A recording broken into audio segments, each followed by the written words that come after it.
بسم الله الرحمن الرحیم. فصل بدن که هیچ جمله کمتر از دو کلمه نباشد.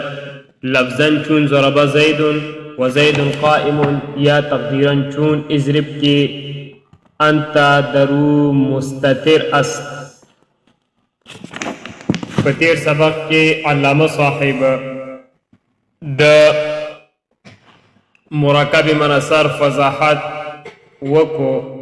چې مرکب من صرف د هغه مرکب ته ویل کېږي چې هغه د دوه اسمونو د یو ځای کولو نه پس یو اسم جوړ کړی شوی وي او دوهم اسم متضمن معنا د حرف لره نه وي. بیا یې حکم درته ویلی چې د مرکب من صرف اولنی جز دا مبنی بر فتحه وي د اکثر علماء کرامو په نسب باندې، او دوهم جز د دې چې دی هغه غیر معرب غیر منصرف. بیا علامه صاحب یوه فایده درته وویلې چې یا یوه قاعده ذکر کړله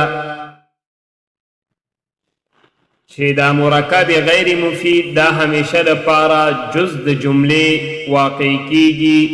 دا پورا جمله نه واقع کیږي. فصل بدان که هیچ جمله کمتر از دو کلمه نباشد. مقصد د علامه صاحب د دې عبارت نه واخله تر را روان فصل پورې دوه خبرې ذکر کول دي. اول د جملې کمه اندازه به درته ذکر کی چې په جمله کې کمی کلمې هغه تر ټولو کمی کلمې هغه څو راځي، څو پکې وي. او دوهم نمبر خبره د مطالعې کولو طریقه به درته وښي. د څه شي طریقه به وښي؟ د مطالعې چې یو د عربي کتاب ګورې نو په کومه طریقه به یې ګورې نو هغه طریقه به درته وښي. اول نمبر خبره علامه صاحب ادرتا دا ذکر کوي په دې فصل کې چې د جملې هغه کمه اندازه اب درته ذکر کی په دې فصل کې. مخکې مونږ ویلي وو چې جمله پورا جمله کې مسند او مسند الیه دا دواړه ذکر دي، هم پکې مسند ذکر وي او هم پکې مسند الیه. کچری په دې دواړو کې یو ذکر و یو پکې ذکر نه و، بیا هغې ته جمله نه ویلی کېږي. اوس درته د دې جملې کمه اندازه ښیي چې په جملې کې به کم نه کم خامخا دوه کلمې ذکر وي، چې هیڅ یوه جمله په دنیا کې داسې نشته چې هغه دې د دوو کلمو نه کمه وي. هره جمله کې خامخا دوه جملې دوه لفظونه دوه کلمې او دوه لفظونه خامخا پکې ذکر وي. یا خو به دا دواړه لفظونه په الفاظو کې ښکاره ذکر وي، په الفاظو کې به څه وي؟ ښکاره به ذکر وي دواړه لفظونه،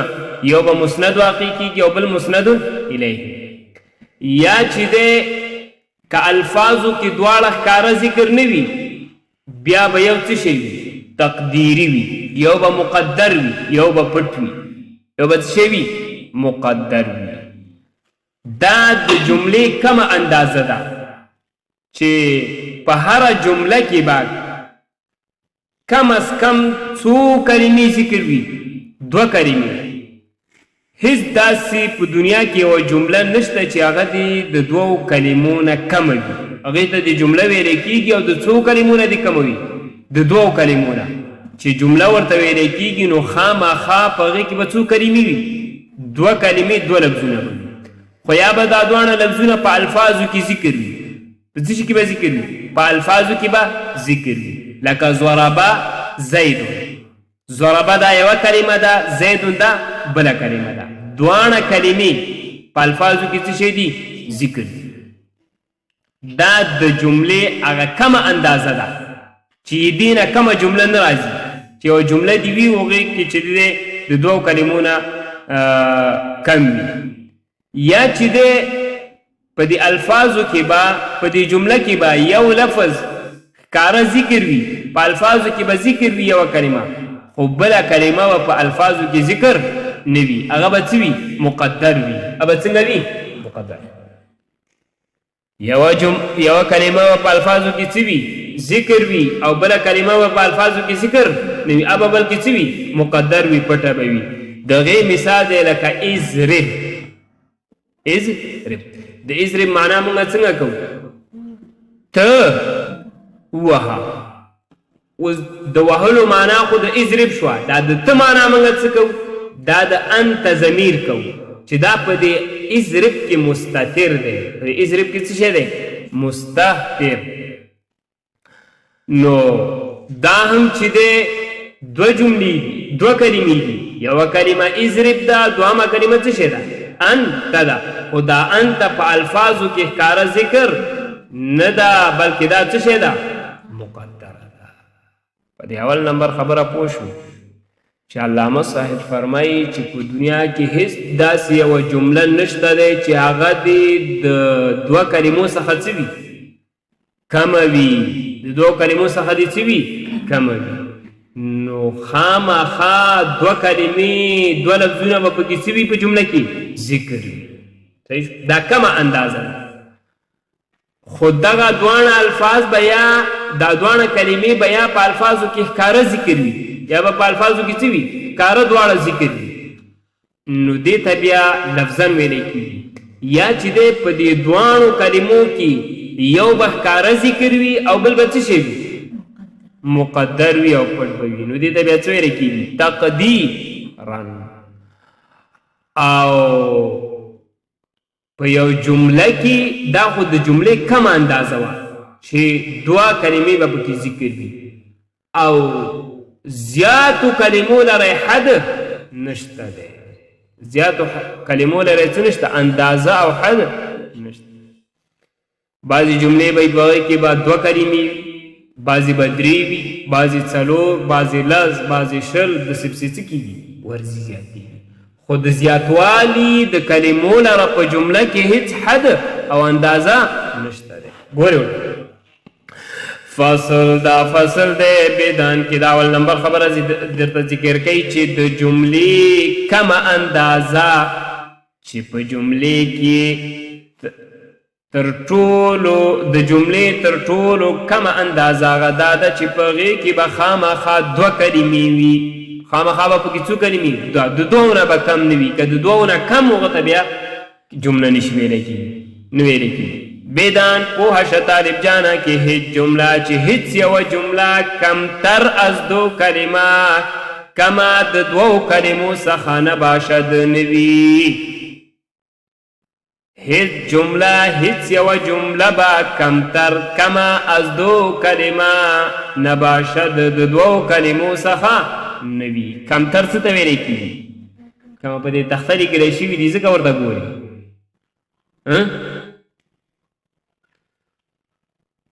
معنا مې څه وکړه هیڅ جمله هیڅ یوه جمله به کمتر کمه از دو کلمه نه باشد د دوو کلمو څخه نه وي لفظن دا به څه وي لفظن هیڅ یوه جمله به د دوو کلمو څخه کمه نه وي لفظن یا دا دواړه کلمې به په الفاظو کې څه وي ذکر وي ښکاره ذکر چون ضرب زید لکه ضرب زید ضرب زید دا اوس جمله ده دا څه شی ده جمله ده په دې جمله کې څو کلمې ذکر دي دوه یو ضربه دی دوهم چی دی زید او دا ضربه پکې څه شی دی ضربه څه شی دی مسند او زید څه شی دی مسندون مونږ ویلي جمله کې کم از په هره جمله کې چې وي مسند وي او ورسره چې وي که په دې دوو کې یو نه و هغې ته بیا جمله نه ویلی کېږي دا د فعل مثال د اسم مثال اوس درته وایي وزید قائم او زید قائمون زید قائمون کې څو کلمې دي دوه کلمې دي یو زید دی دوهم څه شی دی قائمون دی چې قائمون دی اوس چې دی دا زیدن ته څه نوم اخیستلی کېږي؟ مسندن الیه. او قائمون ته څه نوم اخلي؟ مسند. نو دا اوس څه شی ده؟ جمله. دا د جملې هغه کومه اندازه ده. یا تقدیرا، یا با دوه کلمې ذکر وي خو څه به وي؟ تقدیرا. یو به په الفاظو کې ذکر وي، یو به څه وي؟ په الفاظو کې ذکر نه وي. چون اضرب لک اضرب کې انتا، چې په دې اضرب کې انتا درو، په دې اضرب کې اضرب، چون اضرب لک اضرب کې انتا درو مستترس، چې انتا په دې اضرب کې پټ دی. دا مستتر بنوای، مستتر دی. کې انتا درو مستترس، چې انتا په دې اضرب کې پټ دی. و ازین بیشتر باشد، دا خو درته کمه اندازه ویلې چې کمه اندازه څه ده؟ د جملې دوه کلمې، چې دوه کلمې به پکې وي، یا به دا دواړه په الفاظو کې ذکر وي، یا به یو ذکر وي، یو به څه وي؟ مقدره وي. دې ته بیا تقدیري ویلې کېږي. او زیاتوالی لرئ وایي څه حد اندازه نشته. دا نه چې یا به لس یا به پنځه یا به شپږ یا نه، دې دپاره څه اندازه نشته زیاتوالي دپاره. و ازین بیشتر باشد، او یا به د دې نه زیات وي. و ازین او یا به د دې دوو کلمو نه څه وي؟ بیشتر باشد، زیات وي. بیشتر زیات ته ویل کېږي، کمتر کم، بیشتر زیات. و بیشتر را حدی نیست، او زیاتوالی لرا څه حد نشته. و بیشتر را حدی نیست، او د زیاتوالی لپاره څه حد اندازه نشته دی. صحیح شو؟ په دې اول نمبر خبره پوه شو. علامه صاحب فرمایي چې په کلاس کې به خوب سوچ نه کوئ، کوم که بیا نه پوهېږئ. علامه صاحب څه فرمایل چې هره جمله دا کم از کم په هغې کې به څو کلمې ذکر وي؟ دوه.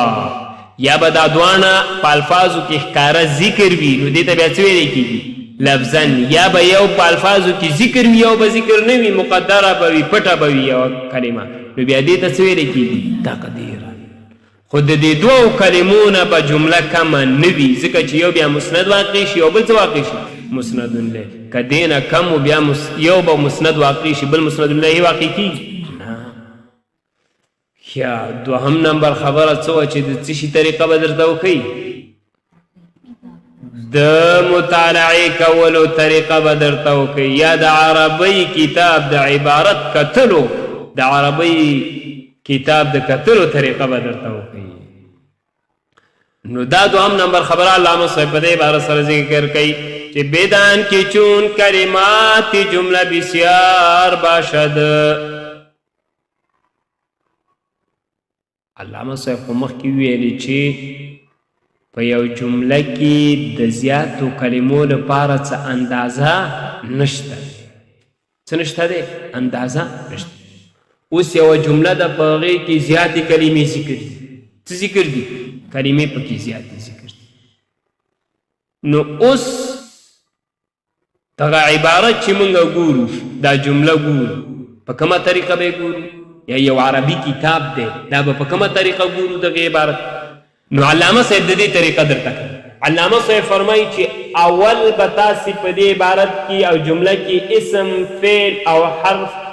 د یو بل نه سره جدا کړئ. څه شی به سره یو بل نه جدا کوي؟ اسم، فعل او حرف. دا درې واړه به د یو بل نه څه کوي؟ سره جدا کوي. اول کار به دا وکړي. دوهم کار به دا وکړي چې معرب او مبني به وپېژني. بیا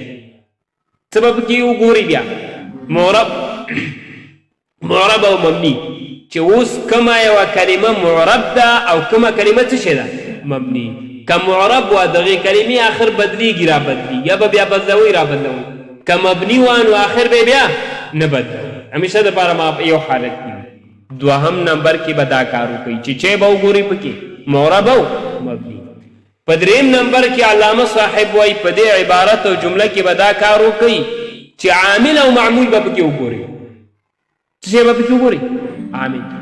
چې کومه کلمه دا عامل دی، عمل کوونکې کومه کلمه ده، او دې کلمې عمل په چا کې کړی دی او معمول څه شی دی عمل په څه شي کې کړی شوی دی عمل چا کړی دی عامل او په څه شي کې کړی دا به پکې دریم نمبر کې به څه وګورئ عامل او معمول چې عمل چا کړی دی معمول چې په چا کې عمل کړی دی صحیح شو دریم نمبر کې به عامل او معمول وګورئ څلورم نمبر کې به د دې کلمو په خپل منځ کې تعلق وګورئ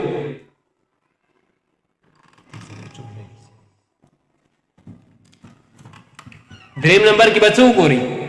د دې کلمو په خپل منځ کې تعلق چې د دې کلمو په خپل منځ کې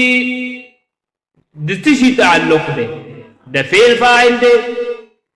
د مبتدا خبر دی د موصوف صفت دی د حال ذو الحال دی صحیح شو دا تعلق به څه کوي وګورئ څلورمه مرتبه کې علامه صاحب وایي چې د کلمو په خپل منځ کې به څه وګورئ تعلق چې دو په خپل منځ کې تعلق او ربط تړون د څه شي دی په خپل منځ کې دا فعل فاعل واقع کیږي که څه واقع کیږي مبتدا خبر که څه واقع کیږي په خپل باندې په ګوتو باندې خط لیکل او که څه شی دی موصوف صفت واقع کیږي دا تعلق به سره خپلو کې څه کوي وګورئ چې کله دا څلور کارونه وکړل څو کارونه مو وکړل څلور کارونه مو وکړل دې نه وروسته به بیا تاسو مسند او مسند الیه وپېژنئ څه به وپېژنئ مسند به وپېژنئ او بیا به چې وپېژنئ مسند الیه او ورسره به بیا د دغې جملې په کومې جملې کې چې دا شیان کتلي وي دا څلور کارونه هم کړي وي بیا به د دغې جملې صحیح معنا وپېژنئ صحیح معنا به وکړئ بیا به د دې جملې څه وکئ تاسو صحیح معنا د فاعل کوم شی چې فاعل وي د هغه معنا به د فاعلیت کوئ کوم چې مفعول وي د مفعولیت به کوئ کوم چې موصوف وي د موصوف صفت وي د هغې به د موصوف صفت معنا کوئ هغې نه وروسته به د جملې تحقیقي معنا درته معلومه شي یعنې صحیح معنا به درته د جملې څه شي معلومه شي و دا دوم نمبر خبره او پې پوه شئ علامه صاحب څه درته کوي د مطالعې کولو طریقه چې یو عربي کتاب ګوري په کومه طریقه به یې ګوري اول به پکې څه شی وګوري اول به پکې څه وګوري اسم فعل حرف علامې خو یې مونږ ویلي دي که نه وروسته په دویم فصل کې علامې په دې کتاب کې ذکر کېږي دوهم نمبر به چې پکې وګوري په دې عبارت کې اسم فعل حرف نه وروسته معرب او مبني چې کومه کلمه معرب ده او کومه کلمه مبني ده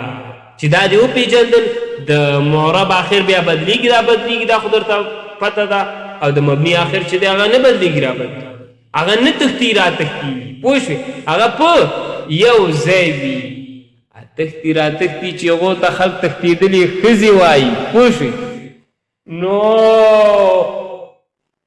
خبره چې وه دوهم نمبر کې به چې وګورئ معرب او مبني او په دریم نمبر کې علامه صاحب څه فرمایي چې به وګورئ عامل او معمول چې به وګورئ عمل چا کړی دی او معمول چې په چا کې کړی دی عمل مثلا یو کلمې ته چې دی زبر په دې راغلی دی دا زبر د چا د وجې نه راغلی دی په دې باندې څه شی داخل شوي و چې زبر پرې راغلی پوه شوئ دا به پکې وګورئ عامل او معمول څلورم نمبر کې به پکې چې وګورئ د کلمو په منځ کې تعلق چې د دغې کلمو د دغې لفظونو په خپل منځ کې د څه شي تعلق دی د کلمو په خپل منځ کې د څه شي تعلق دی د فعل الفاعل تعلق دی یو کلمه فعل ده او بله فاعل ده دا تعلق دی که یوه کلمه مبتدا ده بله کلمه خبر ده د دې تعلق او ربط دی او که یوه کلمه موصوف ده او بله کلمه صفت ده د دې تعلق دی په خپل منځ کې په دې پوه شئ دا تعلق به وګورئ چې وایي دا څلور کاره مو کړل که نه چې څه مو کړل دا څلور کارونه مو کړل پوه شو د سبق نه وای پټېدلی نه پوه نو بیا به درته څه حاصل شي دې نه وروسته به وایي تاسو چې پیژنئ مسند او بیا چې اوس دا کلمه پکې مسند دی او دا کلمه پکې څه شی ده بیا به دا وپېژنئ دا به درته معلوم شي چې اوس دا کلمه دا څلور کارونه چې موږ کړل د دې نه وروسته به بیا دا درته معلومیږي چې اوس دا کلمه څه شی ده مسند او دا کلمه څه شی ده مسند الیه او ورسره به د دغې جملې بیا صحیح معنا هم درته څه شي معلومه شي د دغې جملې به بیا درته څه هم معلومه شي صحیح ګوره صحیح معنا د اکثر خلک چې دی غلطه کوي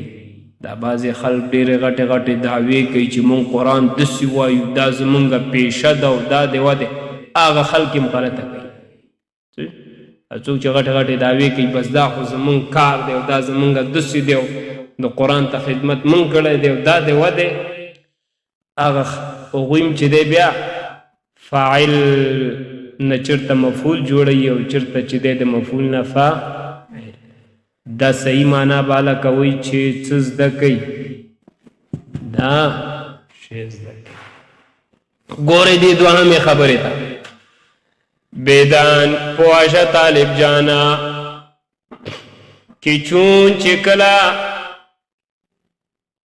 کلمات جمله بسیار باشد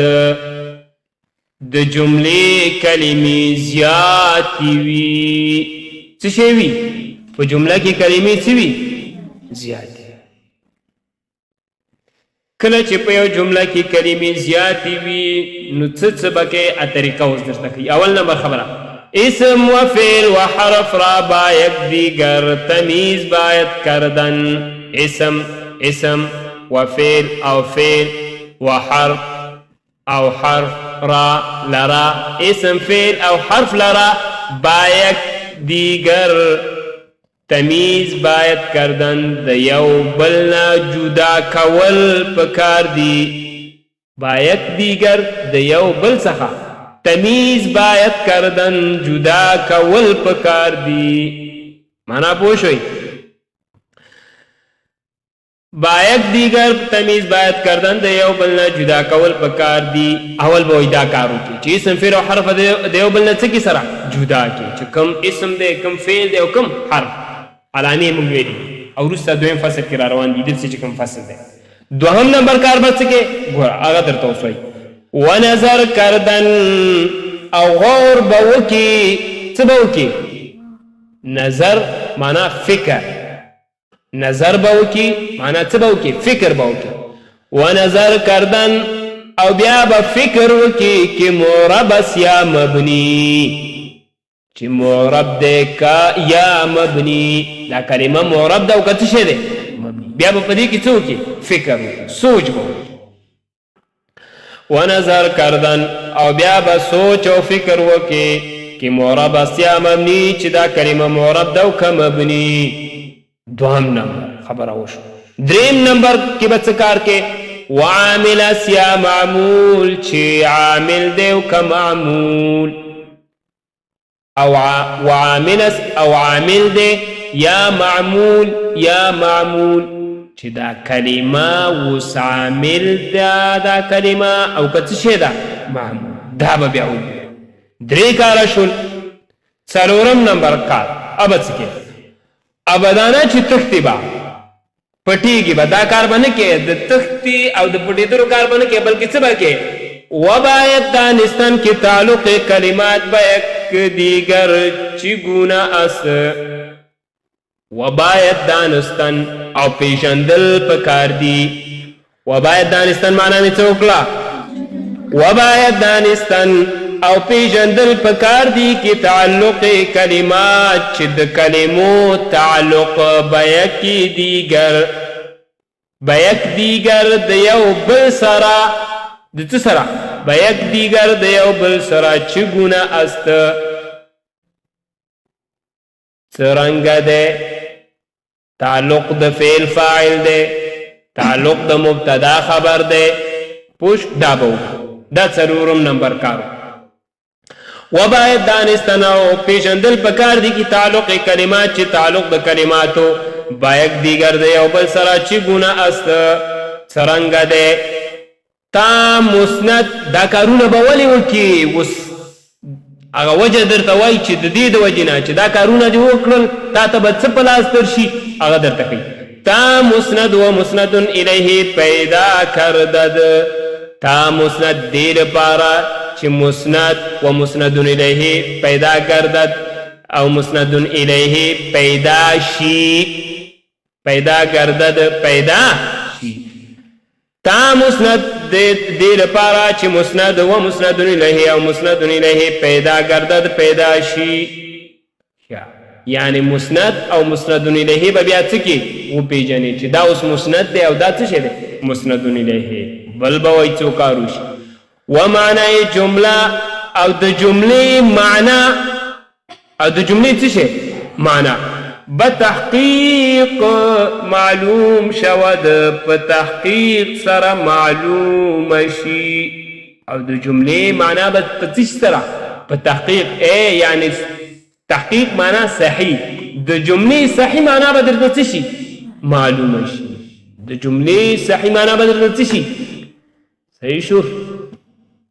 د فعل معنا به د مفعول نه کې د مفعول معنا به بیا د فعل نه کې دا به درته بیا معلوم شي ومعنی جمله او د جملې معنا به تحقیق په تحقیقي طریقې سره معلوم شود معلوم به درته شي د جملې معنا به صحیح درته معلوم شي دا مطلب هلکه پوه شوئ نن علامه صاحب څو خبرې ذکر کړي دوا یوه اول نمبر خبره څه شی وه چې د جملې کم اندازې درته ویلې چې په جملې کې کم از کم څو کلمې خامخا وي دوا د دې دوو نه کم نه وي جمله چې مشتمله وي دا دوو کلمو یې دې نه کمه اندازه یې نشته دا یې تر ټولو کمه اندازه ده خامخا دوه کلمې به پکې وي یا به دا دواړه کلمې کله په څه وي په الفاظو کې ښکاره ذکر وي په الفاظو کې ذکر وي یا به دا دواړه کلمې په الفاظو کې ذکر نه وي یوه به ذکر وي یوه به څه وي مقدر بیا درته ویل چې د زیاتوالي دپاره یې هېڅ اندازه نشته بیا یو قاعده دوهم نمبر خبره ذکر یو فایده هغه د مطالعې کولو طریقې درته ذکر کړه چې اوس یو عربي کتاب یا یو عبارت دی یوه جمله ده په هغې کې چې دی کلمات ډېر ذکر دي نو چې دا مونږ ګورو په کومه طریقه به ګورو مطالعه به یې څنګه کوو نو د هغې د کتلو طریقه یې درته وښودله چې اول به په دې جمله کې څه شی ګورو څه شی سره د یو بل نه بېلوو اسم فعل حرف اول به پکې دا وګورو د یو بل نه به سره څه جدا دوهم نمبر کار به چې وکړو معرب او مبني به پکې څه کړو په دقیق نظر سره او دریم نمبر کار به پکې څه وکړو عامل او معمول به پکې وکړو صحیح دی عامل او معمول څلورم نمبر کې به څه کار وکړو د کلمو په خپل منځ کې تعلق به وګورو سره چې دا د کلمو چې د یو بل سره تعلق دی څه شي تعلق دی د فعل فاعل دی صحیح شو د موصوف صفت تعلق دی د مبتدا او خبر وغیره د څه شي تعلق دی وشه ستا د سره تعلق شته دی د څه شي تعلق دی ورورولۍ خپلولۍ انډیوالۍ دا تعلق او ربط دی او وای دا څلور کارونه چې تا وکړل دې نه وروسته به بیا تا ته چې معلوم شي مسند الیه به بیا درته داسې ځان پورته واری چې زه مسند الیه یم کاري به درته او اطرف نه به مسندم پورته واریږي چې زه څه شی به مسند کاري به دې نه وروسته به بیا دا شیان پېژنې چې اول دا مخکې کارونه وکړي او ورسره به څه شی هم کولی شي د جملې تحقیقی معنا به هم درته معلومه شي، د جملې تحقیقی یعنی صحیح معنا به درته هم څه شي معلومه شي. د فعل معنا به د چی سره نه کې؟ د مفعول سره. د مفعول په ځای به د چا معنا نه کې؟ د فاعل معنا نه کې. دا به درته څه شي بیا